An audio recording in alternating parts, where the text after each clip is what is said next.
అందరికీ నమస్కారం అండి. ఈరోజు మనం సి రాజ్యలక్ష్మి గారు రచించిన అపాత్ర దానం అనే ఓ చక్కటి కథను విందాం. ఇక కథలోకి వెళ్దాం. చెల్లెలు రమ కాలేజీ నుంచి వచ్చేసరికి రాత్రి 8 అయింది. రమని చూడగానే అరికాలమంట నెత్తికెక్కింది అక్క లతకి. జీన్స్ ప్యాంటు, టీషర్టు, పోనీటైలు, పెదాలకి లిప్స్టిక్, కాళ్లకి హై హీల్స్, చేతిలో హ్యాండ్ బ్యాగు. మోడ్రన్ గర్ల్ లా ఉంది రమ. అక్క మొహం చూడగానే భయపడింది రమ. ఏదో జరిగింది అనే అనుమానం వచ్చింది. ఎక్కడికి వెళ్ళావే? ఇప్పుడు టైం ఎంతైందో తెలుసా? రమ వద్ద నుంచి జవాబు లేదు. చెప్పవే, ఎవడు వీడు? అప్పటిదాకా చేతులు కట్టుకుని నిల్చున్న లత దాచి ఉంచిన ఫోటో తీసి చెల్లెలికి చూపించింది. రమ తలదించుకుంది. నీవు వెళ్ళొస్తున్నది వీడి దగ్గరికే కదూ? లవ్ లెటర్ కూడా నీ నోట్బుక్ లో దొరికింది. రమ విసురుగా తలెత్తింది. అవును, నేను రమేష్ను ప్రేమిస్తున్నాను, అతన్నే పెళ్లాడతాను అనేసింది ధైర్యంగా. చెల్లెలి చెంపలు వాయించాలన్నంత కోపం వచ్చింది లతకి. కాని తమాయించుకుంది. చెల్లెల్ని తన పక్కనే మంచం మీద కూర్చోబెట్టుకుంది. చెల్లెలి గడ్డం పట్టుకుని నిదానంగా అంది. నేనెందుకు చెప్తున్నానో అర్థం చేసుకో. నేను చెప్పేది విని ఆ తర్వాత నీ ఇష్టం. రమ విసుగ్గా ముఖం చిట్లించింది. రమ, నా బంగారు తల్లివి కదూ. ఎన్నిసార్లు చెప్పినా నీ పద్ధతి మార్చుకోవటం లేదు నీవు. ఇంటి దగ్గర పొలాల మీద అప్పులున్నాయి. నాన్నగారు అతి కష్టం మీద నిన్ను మా దగ్గరుంచి చదివిస్తున్నారు. వేళకన్నీ అమరుస్తూ ప్రైవేట్లు పెట్టి ఫీజులు కట్టి నిన్ను చదివిస్తున్నారు. నాకు చిన్నప్పుడు అనుకున్న సంబంధం కాబట్టి బావ నన్ను చేసుకున్నాడు. పెళ్లి తర్వాత నేను చదివాను. నీవు కూడా డిగ్రీ పూర్తి చేసి నీ కాళ్ళ మీద నువ్వు నిలబడితే ఏదో ఒక మంచి సంబంధం చూసి నిన్ను పంపేస్తే నీ జీవితం ఒక గాడిన పడుతుంది. నీవిలా ప్రేమ పెళ్లి అంటూ వెర్రి వేషాలు వేస్తే నీ పరువు, నాన్న పరువు వీధిన పడతాయి. గుర్తుపెట్టుకో. అక్కయ్యను కాబట్టి ఇంతగా చెప్తున్నాను, ఆలోచించుకో. రమ చివాలను లేచి తన గదిలోకి వెళ్ళిపోయింది. లత అప్పట్నుంచి 1000 కళ్లతో చెల్లెని కాపలా కాసింది. వారం తర్వాత రమేష్ వద్ద నుంచి మళ్లీ లవ్ లెటర్ వచ్చింది. చింపి పారేసింది. రమేష్ అడ్రస్ కనుక్కొని అతని వద్దకు వెళ్లి తిట్టొచ్చింది. పరీక్షలు కాగానే తల్లిని పిలిపించి ఊరికి పంపేసింది.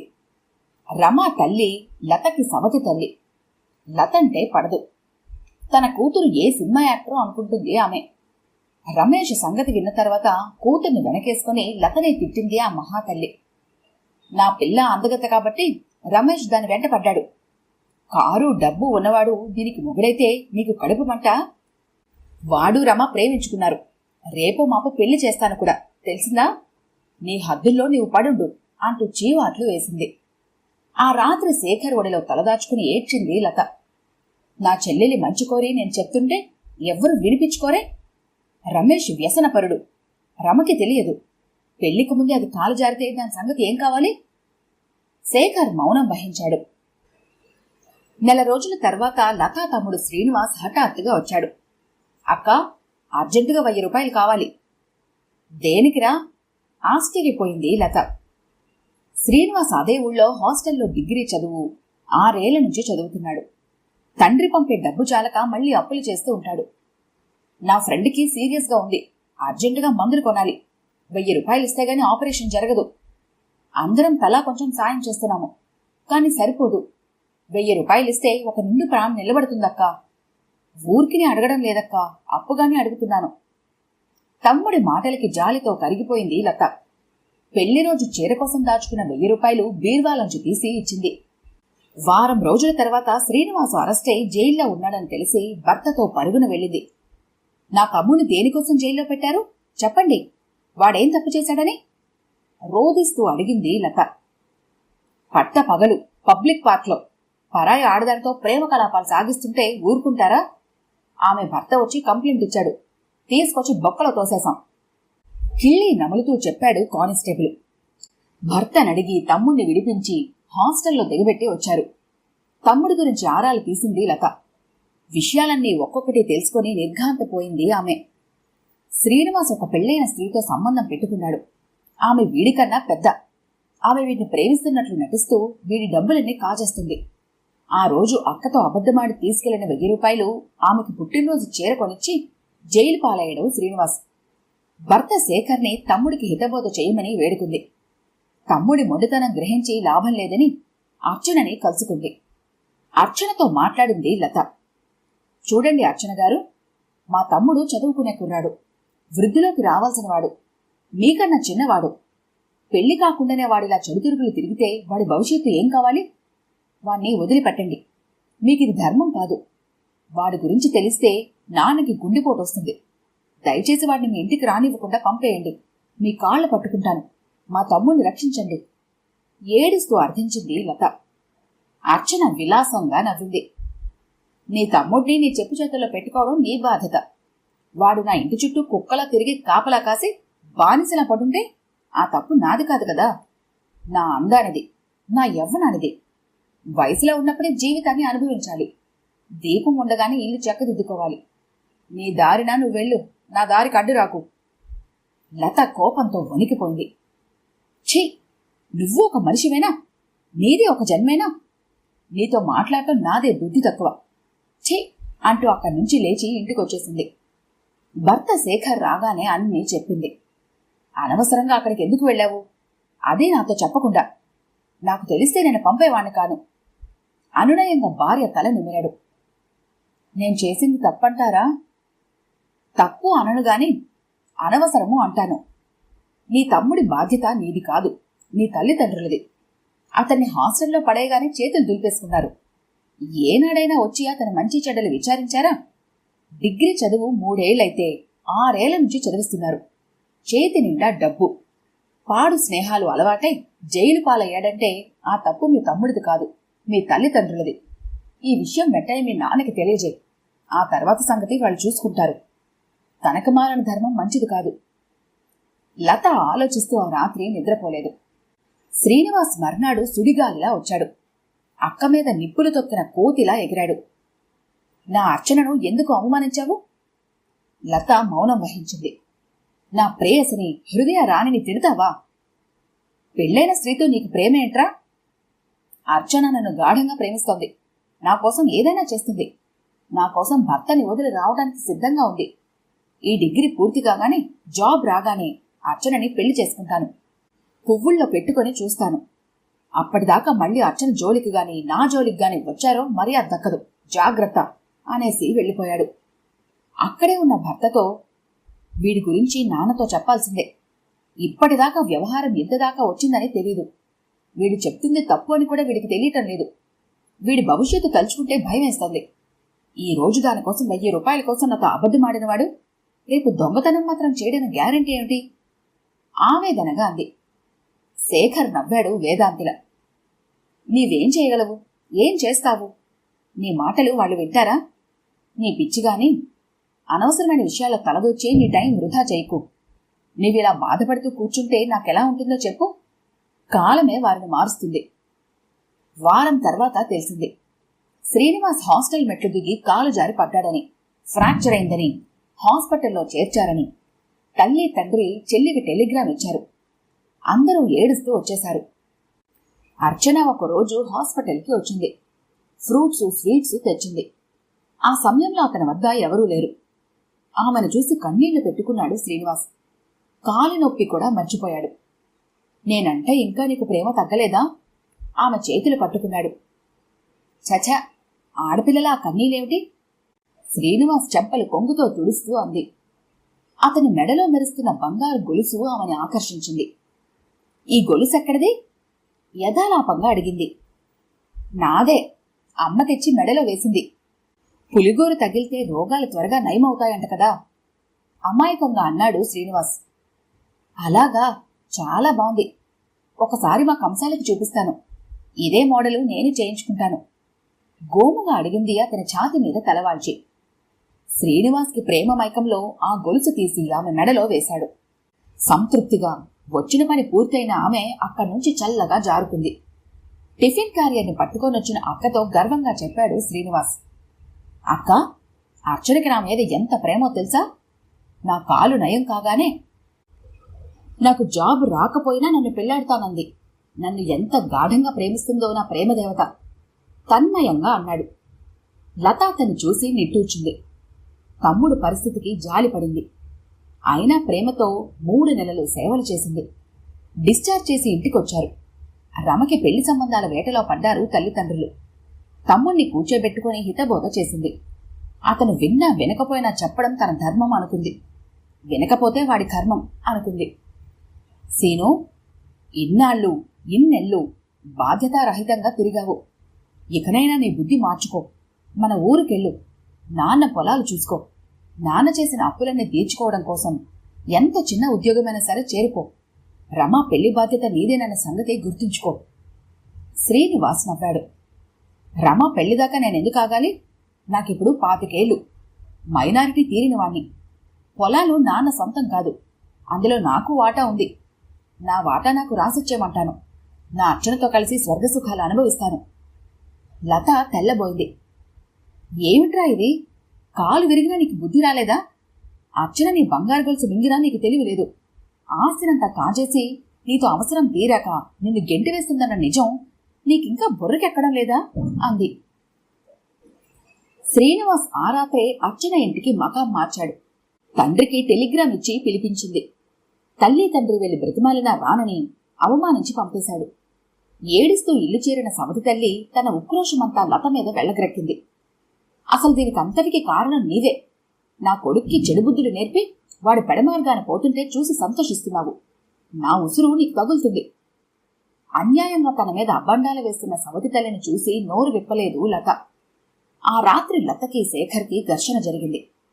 లత, నీ పుట్టింటి వాళ్ళు ఇక ఈ గడప తొక్కడానికి వీల్లేదు. మంచితనానికి కూడా ఒక హద్దు ఉండాలి. నా ఇంటికొచ్చి నా భార్యని కించపరుస్తారా?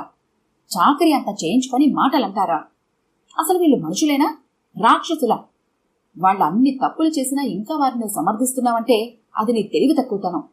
నీకు నేను కావాలో నీ పుట్టింటి వారు కావాలో తేల్చుకో. చిచి, ఇది ఇల్లు కాదు, పశువుల సంత అన్నాడు శేఖర్. లత కోపంగా అంది. నీవాళ్ళు నా వాళ్ళు అని నేను ఎప్పుడైనా అన్నానా? మీ చెల్లి పెళ్లి కోసం, పురుళ్ళ కోసం, పండుగల కోసం మీరు వేల రూపాయలు ఖర్చు పెట్టినా నేను పల్లెత్తు మాట అన్నానా? మా నాన్న సాయంతోనే కదా మీరు చదువుకున్నారు. కట్నం తీసుకుని పెళ్లాడారు. చెల్లెల్ని మన వద్ద చదివిస్తానంటే మీరే కదా ఒప్పుకున్నారు. తమ్ముడు పాడైపోతూ ఉంటే ఏం పట్టనట్లు చూస్తూ కూర్చోవడం నా వలన కాదు. ఏంటి లత నీ మూర్ఖత్వం? పుట్టింటి వారి గౌరవ మర్యాదల్ని ఆడపడుచుగా ఏనాడు పొందలేదు. అలాంటప్పుడు వారిని గురించి ఆలోచించడం ఎంత ఫూలిష్. మన పెళ్ళై 5 ఏళ్లైంది. నీవు డిగ్రీ, పీజీ పూర్తి చేశావు. పిల్లల్ని కనకూడదని ఫ్యామిలీ ప్లానింగ్ చేశాము. మా చెల్లి పెళ్లికి చేసిన అప్పులు తీరిపోయాయి. మనం ప్రశాంతంగా మన గురించి మనం ఆలోచించాల్సిన ఈ సమయంలో లేనిపోని సమస్యల్ని తలకెక్కించుకుంటున్నావు. పోనీ నీ సేవలకి గుర్తింపు లభిస్తోందా అంటే అదీ లేదు. మీ చెల్లెలు ప్రేమ కథని మీ పిన్ని ప్రోత్సహిస్తోంది. మీ తమ్ముడు ఫెయిల్ అయినా మీ నాన్న మళ్లీ చదివిస్తున్నాడు. నీవు మాత్రం వాళ్ళిద్దరూ నీ మాట వినకపోయినా వారి సమస్యలో తలదూరుస్తున్నావు. పరిష్కారం నీ చేతిలో లేదు. కాలమే వారికి తగిన జవాబు చెప్తుంది. నీవు మన ఇల్లు స్వర్గసీమగా మార్చు. మనకి పుట్టబోయే పిల్లల గురించి ఆలోచించు. నా మాట విను. అనునయంగా నచ్చచెప్పడానికి ప్రయత్నించాడు శేఖర్. లత ఒప్పుకోలేదు. మనం సుఖంగా ఉంటే చాలని స్వార్థంగా ఆలోచిస్తూ పక్కవారి గురించి మర్చిపోవాలి. వాళ్ళు రక్త సంబంధికులైనా కష్టాలు పడుతుంటే కనికరం చూపరాదు. అందుకే మన మధ్యతరగతి జీవితాలు ఇప్పుడు ఇలానే ఉంటాయి. నేను పిన్ని మాటలకి బాధపడటం లేదు. ప్రేమించడం తెలిసిన వారికే క్షమించడం చాతనవుతుంది. ప్రేమ పంచుకోవాలంటే తమవారు పరాయివారనే భేదం చూపకూడదు. మీది విశాల హృదయం అనుకున్నాను గాని ఇంత సంకుచిత మనస్తత్వం అనుకోలేదు. ఆ మాటకి శేఖర్కి బాగా కోపం వచ్చింది. లత, ఇన్నేళ్ల కాపురంలో నన్ను నువ్వు అర్థం చేసుకుంది ఇంతేనా? నీవు నా భార్యగా నా సుఖ సంతోషాల కోసం పరితపిస్తూ గృహాన్ని స్వర్గసీమలా మార్చావని నా అదృష్టానికి నేనే పొంగిపోయాను. కాని ఇప్పుడు నువ్వు లేనిపోని సమస్యలు ఇంట్లో ప్రవేశపెడుతూ ఎదురు నన్నే నిందిస్తున్నావు. నేను నీ పక్కనుంటే నా మాట నీ చెవికెక్కదు. నేను దూరంగా వెళ్తే గాని నా విలువ నీకు తెలిసి రాదు. నేను రేపే ట్రాన్స్ఫర్కి అప్లై చేస్తున్నాను. బ్యాంక్లో నీకు కావాల్సినంత క్యాష్ ఉంది. ఈ ఇల్లు మా నాన్న కట్టించింది. నువ్వే ఉండు. మీ నాన్న ఇచ్చిన కట్నం డబ్బు కూడా బ్యాంక్లోనే ఉంచాను. నీకు నీ భర్తే ముఖ్యమని ఎప్పుడు భావిస్తావో అప్పుడే నా దగ్గరికి రా. అప్పటిదాకా గుడ్ బై అన్నాడు. లత కూడా బింకం పంతం వదల్లేదు. 6 నెలలు గడిచాయి. శేఖర్ వైజాగ్లో, లత హైదరాబాద్లో ఉంటున్నారు. భర్త మీద కోపంతో లత ఉద్యోగంలో చేరింది. తల్లి తండ్రి వచ్చి ఆమె నీడన చేరారు. కారణం, అప్పులు వాళ్ళు ఇల్లు వేలం వేశారు. రమకి రమేష్కి బెడిసి కొట్టింది. రమకి బుద్ధొచ్చింది. శ్రీనివాస్ని అర్చన అవసరం తీర్చుకొని అసహ్యించుకుంది. 25,000 లంచమిచ్చి తమ్ముడికొక ప్రైవేట్ కంపెనీలో ఉద్యోగం వేయించింది లత. రమ పెళ్లిదే పెద్ద సమస్యగా మారింది. చదువు లేదు, నాట్యం సంగీతం సంగతి దేవుడెరుగు, వంట రాదు. ఎప్పుడు బ్యూటీ పార్లర్ల చుట్టూ తిరుగుతూ టీవీలు సినిమాలు చూస్తూ కాలక్షేపం చేస్తుంది. ఏ సంబంధము కలిసి రావటం లేదు. లతకి టీచర్ నుంచి లెక్చరర్గా ప్రమోషన్ వచ్చింది. ట్యూషన్ క్లాసులు కూడా తీసుకుంటోంది. రమ పెళ్లి బాధ్యత తీరిపోతే గాని నిశ్చింత దొరకదు. శ్రీనివాస్ కొంచెం మారాడు. భర్త వచ్చి తనని పిలిచి తీసుకెళ్తే వెళ్లడానికి సిద్ధంగా ఉంది లత. కాని అతని కోపం ఇంకా తగ్గలేదు. లత నీరులేక వాడిపోయిన పుష్పంలా చిక్కిపోయింది. భర్తకి దూరంగా ప్రేమరాహిత్యంతో ఆమె హృదయం శూన్య మందిరంలా మిగిలిపోయింది. సవతి తల్లి తండ్రి చూపే శుష్క ప్రేమలు, మిథ్యాలు రాగాలు ఆమెకి అర్థం కావటం లేదింకా. తన వారే లేకపోతే ఒంటరిగా ఏకాకిలా మిగిలేదాన్ని కదా అనుకుంటుంది. ఆమె త్యాగబుద్ధిని, విశాల హృదయాన్ని, ప్రేమని, మమతల్ని పంచిచ్చే మంచి మనసుని ఆమె ఇంట్లో వాళ్ళు స్వార్థంతో స్వప్రయోజనాల కోసం ఉపయోగిస్తున్నారని, ఆమె ప్రేమ ధనాన్ని వృధాగా వెదజల్లుతున్నదని, ఆమె అపాత్రాదానం చేస్తుందని అనుదినమూ తలుచుకుని బాధపడుతూ ఉంటాడు శేఖర్. కాలమే వారి సమస్యకి పరిష్కారం తెలపాలి. రమకి హఠాత్తుగా పెళ్లి కుదిరింది. కాని వాళ్ల ₹1,00,000 కట్నం అడిగారు. అంత డబ్బు ఎక్కడి నుంచి తేవాలి? లత తల్లి తండ్రి ఆమె చేతులు పట్టుకుని బ్రతిమాలారు. రమ అయితే అక్క కాళ్లు పట్టుకుని ఏడ్చేసింది. లత కరిగిపోయింది. ఎల్ఐసిలో లోనుకి అప్లై చేసింది. భర్త సంతకం కావాల్సొచ్చింది. అతను మౌనంగా అంగీకరించాడు. రమ పెళ్లి నిర్విఘ్నంగా జరిగింది. శేఖర్ రాలేదు. లతని వచ్చిన బంధువులంతా అందలం ఎక్కించారు. లత అందరు ఆడపిల్లలాంటిది కాదు, ఆణిముత్యం లాంటిది. అందరు ఆడపిల్లలు పెళ్లి కాగానే నా భర్త నా పిల్లలు అని స్వార్థం పెంచుకుంటారు. పుట్టింటి వారు ఎంత దోచిచ్చినా చాలదంటారు. చీటికి మాటికి అలిగే భర్తని సమర్థిస్తారు. కాని లత అలా కాదు. భర్తని కూడా ఎదిరించింది. తన వ్యక్తిత్వం నిలుపుకుంది. తమ్ముడికి ఉద్యోగం వేయించింది. చెల్లికి పెళ్లి చేయించింది. ఆపదలో ఉన్న తల్లిదండ్రులకి అండగా నిలిచింది. లతను చూసి అందరూ నేర్చుకోవాలి, ఆదర్శప్రాయంగా జీవించాలి అన్నారు. పెళ్లి కోసం అనుకున్న దానికన్నా ఎక్కువే ఖర్చులైనాయి. ఆషాఢ పట్టీ మీద అల్లుడుగారు స్కూటర్ అడిగారు. లతకి గుండెల్లో రాయి పడింది. తండ్రి అల్లుడికి పరిస్థితి వివరించి సర్ది చెప్తాడు అనుకుంది. కాని సిగ్గు లేకుండా పిన్ని లతని అడిగింది. లత గొంతులో పచ్చి వెలక్కాయ పడినట్లయింది. ₹1,00,000 కట్నం తీసుకుని ఇంకా స్కూటర్ అడగటం అన్యాయం కాదా? నాన్నా, నీ ఉన్న పరిస్థితి వివరించు, వాళ్ళు అర్థం చేసుకుంటారనే నా నమ్మకం అంది లత. తండ్రి మెల్లగా ముఖం తిప్పుకున్నాడు. శ్రీనివాస్ని అడిగింది తల్లి. శ్రీనివాస్ సరేనన్నాడు. ఆశ్చర్యపోయింది లత. అంత డబ్బు నీకెక్కడిద్రా అంటూ అడిగింది. శ్రీనివాస్ నవ్వాడు. ఈ రోజుల్లో డబ్బులు సంపాదించాలంటే 1,00,000 మార్గాలున్నాయి. నీవు లంచమిచ్చి ఎప్పుడైతే ఉద్యోగం వేయించావో అప్పుడే నేను లంచాలు తినడం నేర్చుకున్నాను. లంచం తినడం తప్పు కదరా, పట్టుబడి జైల్లో పడితే? ఆ భయమేం లేదక్కా. ఎందుకంటే కొందరు పోలీసు వాళ్ళు కూడా లంచాలు పుచ్చుకుంటారు కాబట్టి. లంచం తీసుకున్నందుకు నన్ను తిడుతున్నావు. మరి కట్నం మాత్రం లంచం కాదా?